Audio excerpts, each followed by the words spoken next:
Sage for a second here, and today we're looking at the Cobra Trooper. Growing up on G.I. Joe, this box art just reminds me of all my nostalgia. The file card doesn't have much info because he's one of the endless masses of Cobra Troopers, though it does have multiple languages. You do have, of course, awesome retro artwork down below with all the different, figures and stuff. 3 sad onions. And of course, we're just going to be opening this puppy up. So let's get started. So, figure out of the package, I did add the helmet to him. The helmet sticks on really good. It does go right on there, clips right in. And of course, without his helmet, he just looks like he's in COVID. So there's that. His head does go side to side. It does go up and down a little, but not a lot. There's not much wiggle there, as you can see. And of course, looking at the figure, the arm does rotate all the way around. It does ratchet out up and down, so there's different levels you can set it at up and down as you move the arm up and down. You can feel a little bit of ratcheting. There is, of course, elbow bend, and it swivels, just like the arm has bend and swivel. And then the hand, at first I didn't think the hand had any hinge here, but it does have a hinge in the hand. The leg does kick all the way forward, only about not quite 90 degrees forward, but to the side it goes a full 90. And then of course his feet could be touching because he does have ankle swivel. Okay, and there is a calf swivel about the top of the boot. The figure does have double jointed knees. So you can see here that his knee does bend most of the way back, almost touching the calf to the leg. And probably it could do a little bit more. I really didn't force it in this when I was looking over the figure here. Now, that's pretty much most of the articulation. There is, of course, a little bit of diaphragm, hinge, or whatever you want to call it, pivot. But the waist does spin all the way around without any problems. The diaphragm just doesn't really have much movement. But with the plastic straps and everything that he has on his chest, it would be hard to have that anyway. The feet, of course, like I said, have that ankle rocker, which is awesome, so you can get him to stand just about anyway. And of course, on the side, he does have a built-in holster to hold his pistol. And the great thing about this is the pistol stays in there really good, even upside down.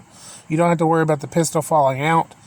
I had a lot of trouble when filming this review getting the various weapons to fit into the hand. They are a soft, good hand.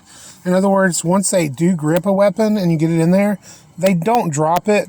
But because of the way they are kind of like clinched up, you really have to force it in there at first to get the guns in the hands. I do worry about over time how long the plastic will last if you're putting guns in and out of the hands a lot. He comes with a rifle, a sniper rifle, a rocket launcher. He does have this little a knife, and the knife goes into his web gear. The only thing is like with mine, the web gear cut in the bottom of the web gear wasn't all the way through yet. I had to force the knife through to open up that cut. Like the seam had closed up a little bit, or it did not been cut all the way through for mine. So there was that issue. But I didn't have to get out any tools or anything like to fix this. I was able to just push the knife on through, and it did go through eventually where it looks like it fits in there right. So, of course, with that, he has the pistol on this holster. He has the knife on his chest. He comes with a rocket launcher, which, just like the other weapons, I fighted a little bit getting him to put these in his hands. But overall, there's some awesome things you can do with these figures and these accessories. And I like that he didn't just get a pistol and a little machine gun or something, because I have tons of machine guns. Having a rocket launcher option means that if you buy multiple of these, you can have multiple troopers that have different specialties. So I'm really liking the figure overall.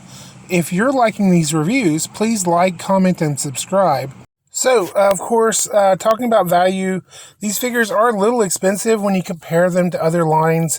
Even Fortnite, who has to pay a licensing fee, Jazzware, ends up with a cheaper figure, even though it's still articulated very well. The core new figures, of course, are a better value. future videos, I'm going to be reviewing the His Tank 3. And, of course, I'm going to be talking more about G.I. Joe and Hasbro. But I still am going to stay to a lot of budget lines mostly. These were Christmas gifts. But as you can see, I do have a few other G.I. Joes.